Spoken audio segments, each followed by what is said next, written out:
Hello there, my name is Saria Widatella and I am a consultant for the Alaska State Department Environmental Conservation. Today we will be discussing the increased pollution observed in Alaska due to a rise in cruise ship activity and analyzing the cruise ship initiative that was launched as a result.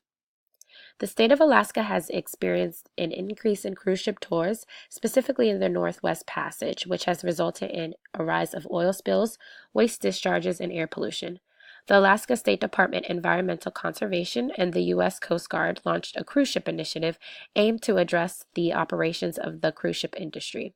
Monitoring seeks to safeguard wastewater and air emissions, assess the opacity of smokestacks used to determine ships' air emission levels, observe wastewater treatment practices, inspect pollution control equipment, and sample ships' discharges.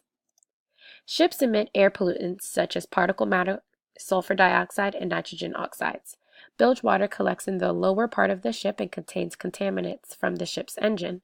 Firmer guidelines ensure the prevention of air and water pollution related to commercial passenger vessels, decreasing the risk of acid rain, haze, ozone depletion, crop and forest damage, and global climate change.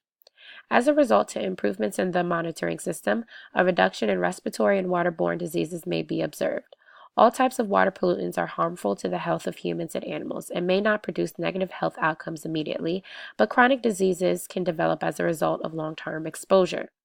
Global climate change has already had observable effects on the environment. Increased monitoring may encourage cruise ship businesses to explore cleaner technologies, such as gasoline turbines versus diesel-powered engines. Cleaner technologies may reduce the amount of harmful chemicals that are being emitted into the air and water. Extreme weather conditions can cause air pollution and changes in vector ecology, which may result in increased rates of asthma, cardiovascular disease, malaria, dengue, West Nile virus, and Lyme disease. Although oceans are capable of breaking down raw sewage naturally, the increase in tours may generate more waste than the oceans are adapted for. Ships can choose to go beyond 3 miles from shore to dump raw sewage without monitoring and limitations. Waste dumping can suffocate marine life, decompose organic matter, and lead to the deterioration of oceans. If humans are exposed to toxic chemicals and waste for long periods of time, this can result in dangerous health problems, including hormonal issues and damage to our nervous system and kidneys. Facilities to house monitoring equipment and supplies, as well as workspaces for employees, may result in habitat fragmentation. Loss of natural habitats may cause animals to decline in number and move toward extinction. Threats to the habitat of animals may cause them to become vulnerable to invasive species, indirectly affecting human health. Human health depends upon certain products and services developed by the ecosystem, such as availability of fresh water, food, and fuel sources. Edward Nuckols is a water and air quality analyst for the Chesapeake Bay program and the University of Maryland Center for Environmental Science, and believes that in order for us to witness a reduction in pollution solely caused by the cruise ship industry, we would need to improve waste streams, reduce fuel consumption, and decrease the carbon footprint the industry leaves on the earth. Adjustment for the amount of sewage being dumped into the ocean should be reflected in the nautical mile limits for dumping untreated waste.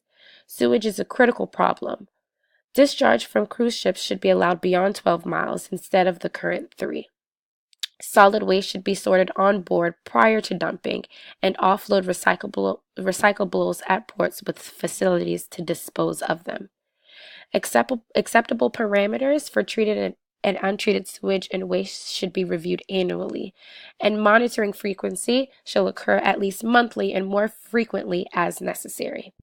In order to mitigate the negative health outcomes of habitat destruction due to increased monitoring efforts, training discussing the preservation of wildlife territory and minimizing further damage should be administered prior to monitoring. Work sites should be evaluated before implementing projects, and members from non-governmental organizations such as the World Wild Fund should collaborate with monitoring officials to ensure the preservation of the natural environment where work sites are set up. The proposed recommendations discussed today will be considered a success when illegal dumping reportings have decreased, there is minimal habitat destruction, air and water quality have improved, and communities have seen advances in pollution control. Local surveys and grievances observed at town hall meetings should be among resources used to evaluate community response. Thank you.